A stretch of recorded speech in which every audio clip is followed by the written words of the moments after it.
Hey, what's going on, everybody? It is Matthew back with the fifth round of the My Favorite Tag Team Tournament. And as you guys know, there's only 4 tag teams remaining. So my goal is to try and get both the 5th round and 6th round in this one video. So 4 tag teams remaining. That means 2 matchups for the 5th round, the semifinals, and of course the 2-man finals, which would be round 6. So if I can get the semifinals done, I'm going to say in the first 20 minutes or so, I'll knock out the finals with the last last matchup. If not, if it takes 25 minutes or more, I'll break it down and make one more video for the finals. So I don't want to take up too much time in the beginning. I'll do a drawing, and we'll see what our matchups are for this video. So digging into my hat.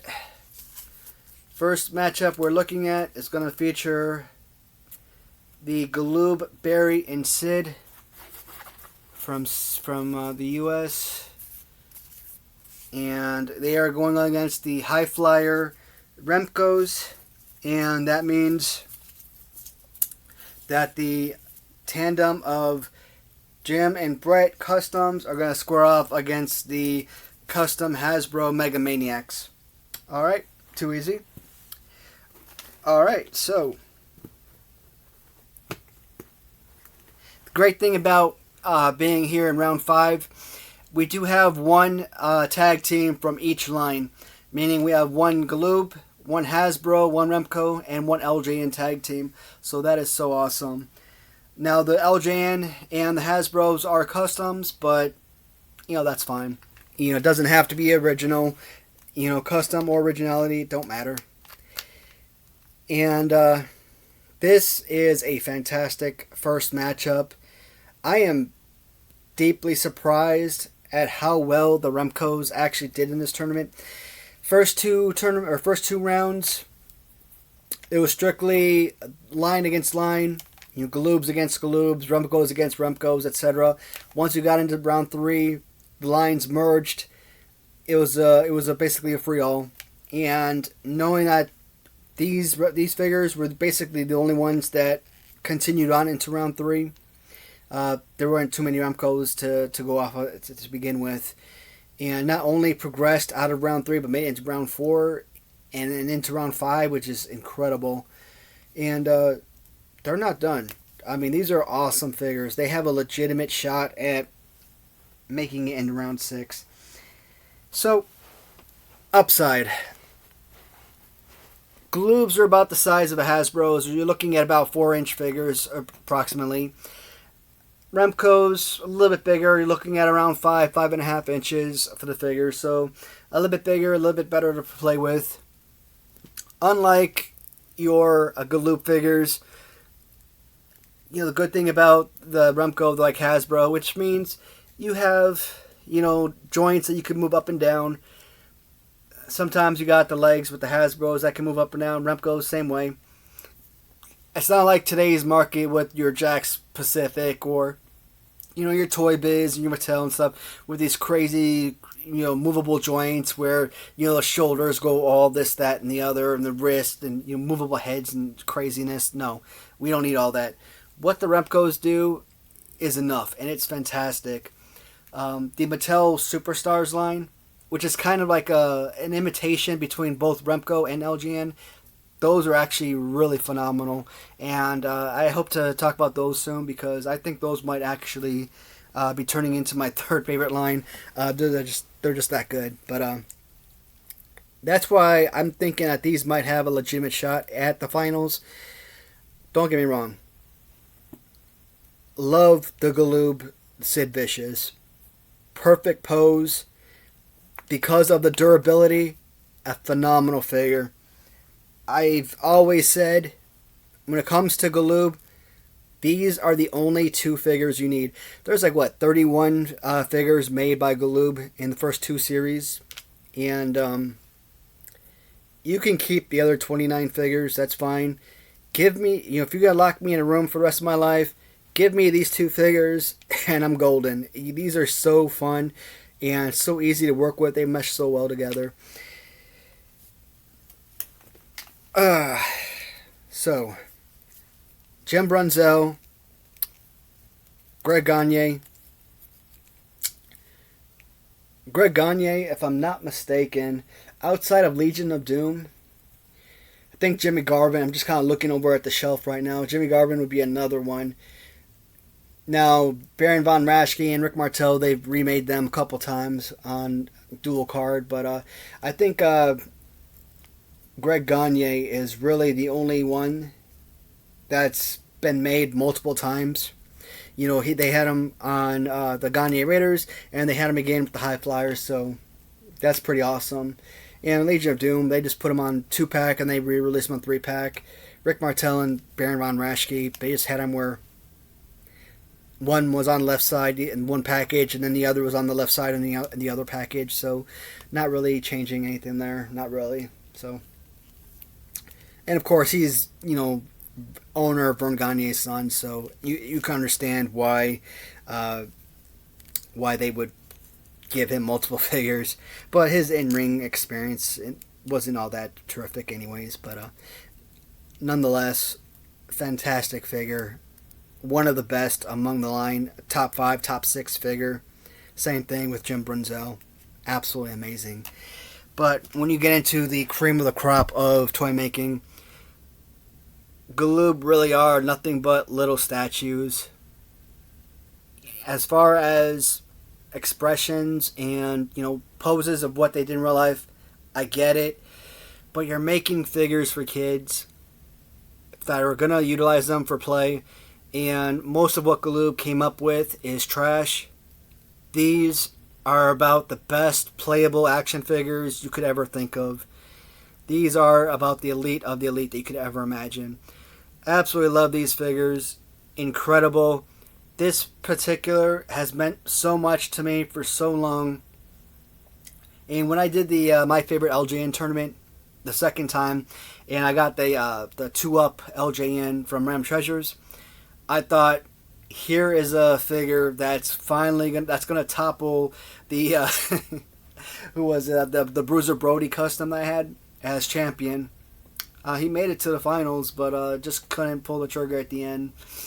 So Bruiser Brody ended up repeating as champion, but the fact that he was there just showed my love and affection for the particular figure.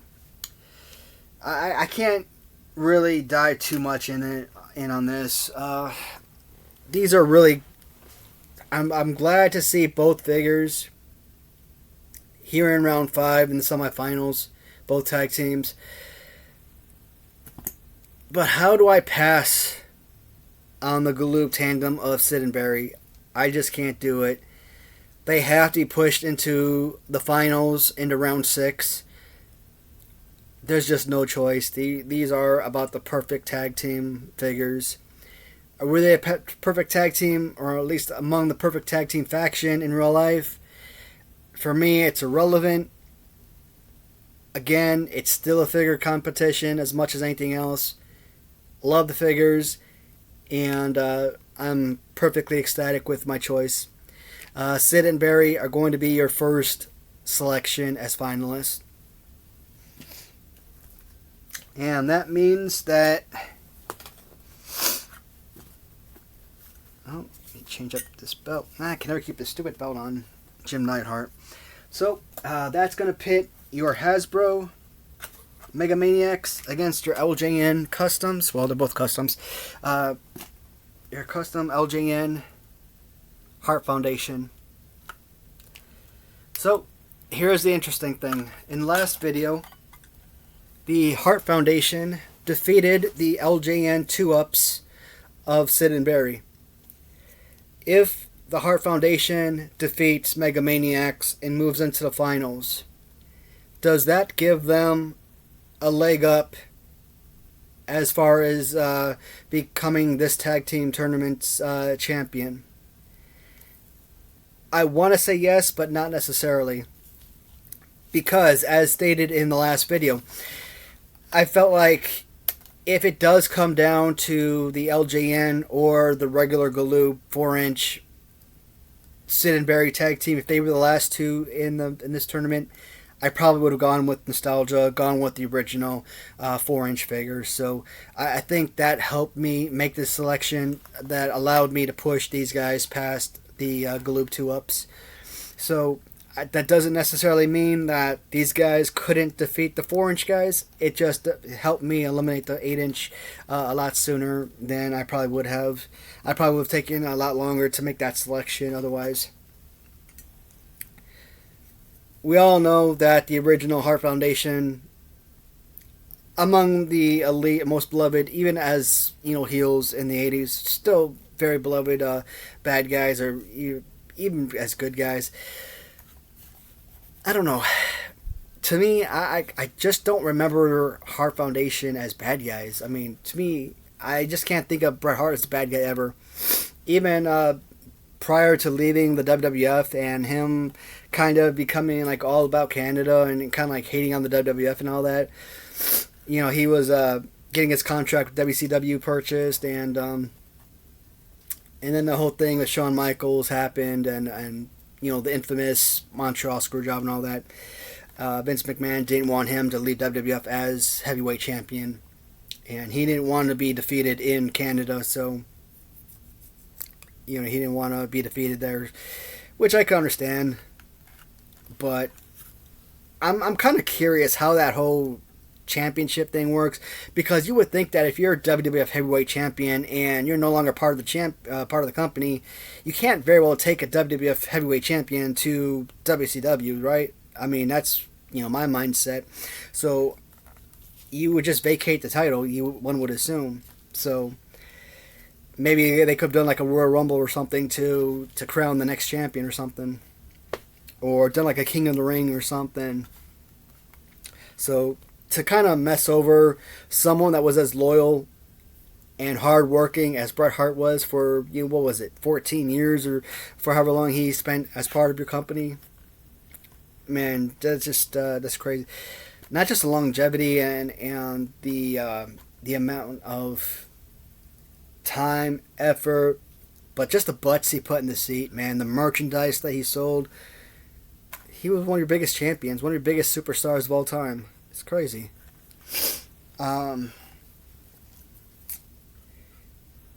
You guys notice a lot of the time when I don't have a choice and I don't know who to choose, I will normally just go off and start talking about random things because I don't know who to pick. And if I don't know who to pick, I'm hoping that eventually it'll come to me.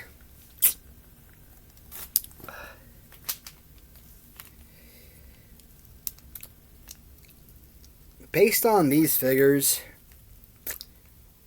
I want to say Hasbro, right? It makes sense to me on a personal level because I grew up in the era of Hasbro. I was 5 years old when Hasbro first came out. I never knew about LJN. I keep saying I never knew about LJN, but when I look back at a lot of the old wrestling games I had as a kid, they're all produced by LJN, so I had to have known about LJN. I may not have known who the manufacturer was way back when, but I mean, I did have LJN memorabilia back in the day. I mean, I've had the toys, but yeah, we definitely had the video games and so on. So, but and even Hasbro, like I said, up until a few years ago, I had no idea who made these guys. I remember the figures. Like if I never had this figure, and I saw this particular figure on the street one day, I would pick it up and be like, hey, I had this type of toy as a kid, regardless of whether I owned it or not.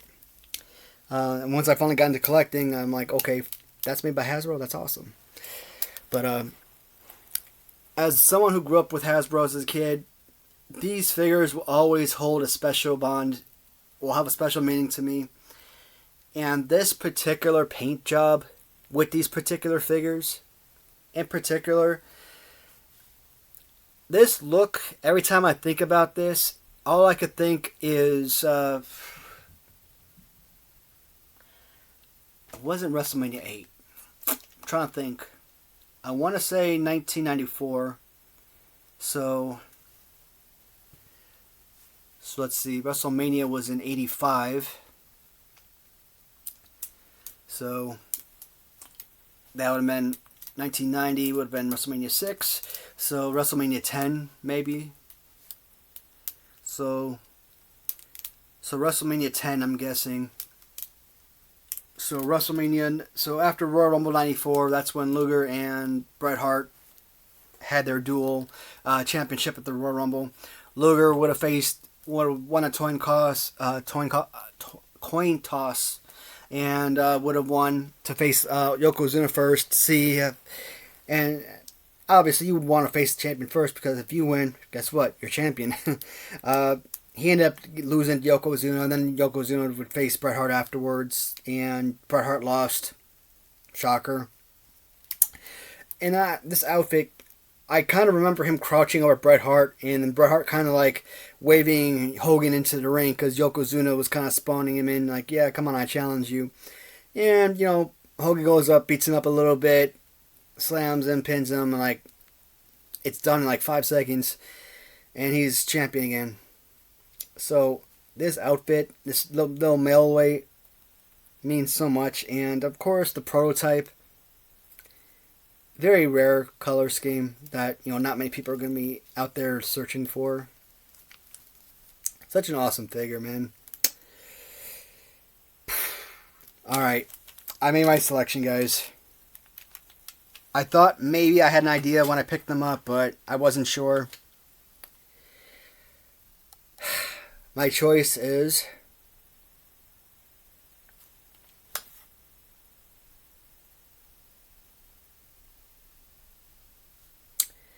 I'm going with the Mega Maniacs.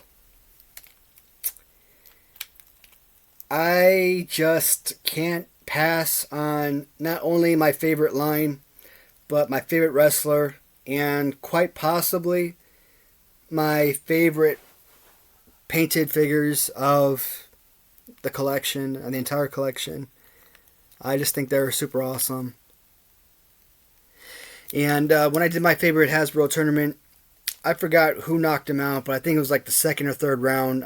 This Hogan got knocked out relatively early in competition, which sucked because this one should have gone all the way towards the end. Oddly enough, this Brutus Beefcake, he actually did make it to the final round. He was one of 3 finalists, and he did lose to the Series 8 Yokozuna, who was my champion. But to have 2 straight tournaments where this figure has done exceptionally well, you can just see how much I covet this particular figure as well. Alright, so in my very first, my favorite tag team tournament, here are your first tag team finalists. Alright, awesome. And we're only at 18 minutes, so we'll have time to knock out the final round. So we are officially in round 6, the finals, which is going to pit the Mega Maniacs from Hasbro Customs against the Series 1 release of Barry Windham and Sid Vicious. Now, I'm sure there's fans out there that are kind of split 50-50 on this.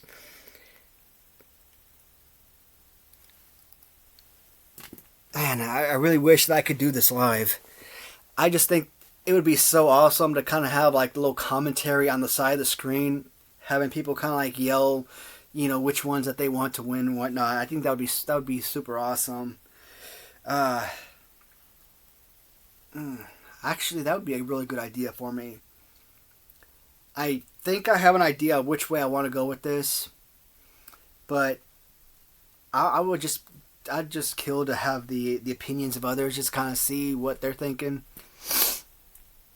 And that's why I covet your guys' messages and your comments and everything, because I always love hearing from you and your guys' thoughts and everything. And not just this video, it could be any video. Like, hey, you made this choice on this video with this matchup. this is what I would have chosen, and this is how I would have gone from here, or something. I don't know. I don't think there's really much more to say on either of these tag teams. Based on everything I've talked about over the last, I don't know, month or two, however long it's been since I've been making these videos, you already know that this figure is everything for me. The Barry Windham figure, I don't necessarily classify him in the same boat because I don't have history with Barry Windham the same way. I'd never had this figure as a kid. I never knew of him as a wrestler. I've never heard the name, at least not to my knowledge, up until, within the last couple of years when I started, becoming a collector. And so, in all honesty, a tremendous figure. There's absolutely no doubt about it. But do two really incredibly awesome, amazing figures with about the most perfect poses, do they compare to, again, two beloved characters, one especially a beloved character, one that not necessarily beloved, but yeah, he was someone that was there. I didn't really hate on, didn't despise. Yeah, for the sake of argument, we'll call it beloved for the sake of this video. Paint scheme wise, very plain with these figures. Amazing paint job overall. Two incredible fighting poses for the Hasbro line. So, fighting pose is on both sets. I have history, or with these guys. I have it with Sid Vicious. I don't have it with Barry Windham. That gives the Mega Maniacs another leg up. So, paint scheme, history, fighting pose. I'll give history because at least the history's there with Sid. So, history and fighting pose. So far, it's 3-2, right? I gotta balance it out somewhere. Greatest pose of all time, 3-3. I have to find some kind of factor that's going to put one or the other of these teams over the top. And I just don't know what factor is left over that I can really decide on. Because, I could say, well, Hasbro. Enough said. I don't really like Galoob overall. Yeah, they probably have maybe five or six figures that I really like. 2 or 3 that are absolutely incredible.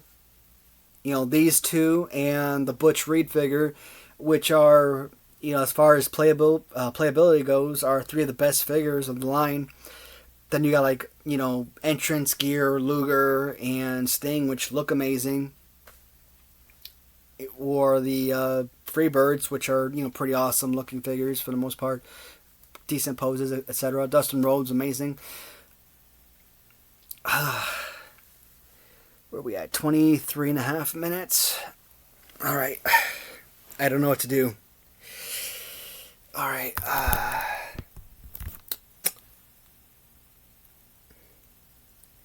These competitions, no matter how many times I do them, they never get any easier.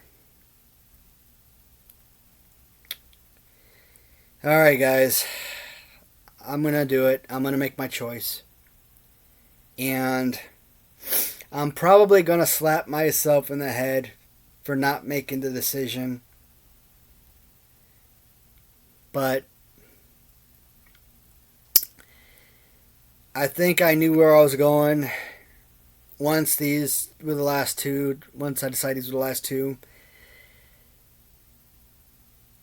The winners of the first annual, because this could be a yearly thing, why not? The winners of the first, my favorite tag team tournament, the Mega Maniacs. As I said before, the Brutus Beefcake prototype in the last tournament, in the My Favorite Hasbro tournament, he made it all the way to the finals. He was one of 3 figures remaining for the top seed, and he lost out. Who was I believe a Series 8 Bret Hart and a Series 8 Yokozuna were the other finalists, and the Series 8 Yokozuna was My Favorite Hasbro winner.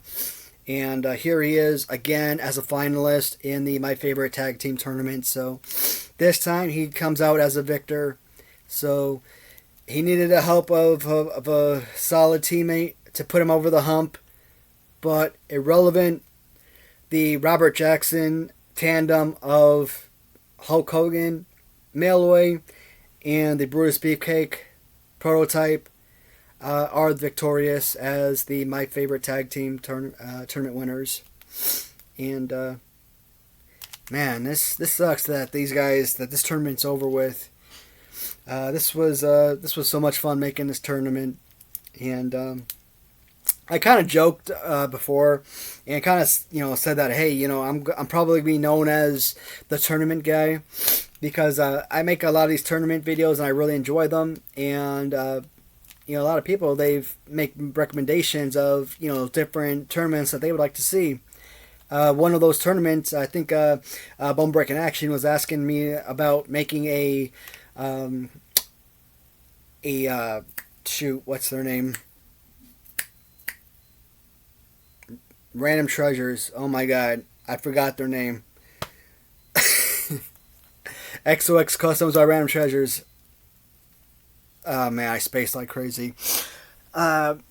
Doing my, not just a countdown of my favorite figures, because I've done a few of those videos, but doing like an actual tournament style of all the different figures, and yeah, that's definitely something I plan on doing as well. So if I do that, I'm gonna have to purchase a lot of the figures that I don't own.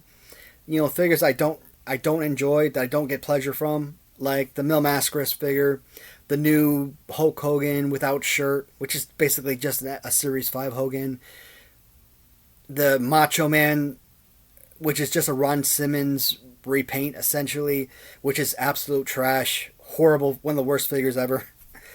I'm going to have to spend money on those figures because I want it to be a complete collection, and I want it to be a complete tournament. So if I do make that, when I make that tournament, I'm going to have to wait till I get all those figures in. So, but it's not going to be anything long. It's not going to be like 6 months down the road or anything. It's probably going to be within the next couple months or something like that. So that tournament, I'm still acquiring new figures for Remco as far as customs. I'm trying to get more customs in for Galoob. There's just not too many sellers out there making Galoob figures or custom figures, so I still want to do tournaments for those two lines. I still want to do reviews for Remco, for Hasbro, and for Galoob. So there's still a lot of videos left to make. I've slowed down significantly. Back in like March and April, I was posting almost on a daily basis. The last month or so, I've just kind of significantly reduced my workload as far as posting videos. And if the interest starts to really spark up again, yeah, I'll go back on that surge again and post videos more regularly on a consistent basis again. And to all my new subscribers, I think I've hit 10 new subscribers or so in like the last week or so. Thank you so much. I'm hovering around 200 now, and you guys have no idea what that means to me. That's absolutely huge for my channel and for me personally. Thank you so much, everybody, for your support. I hope you guys enjoyed this tournament.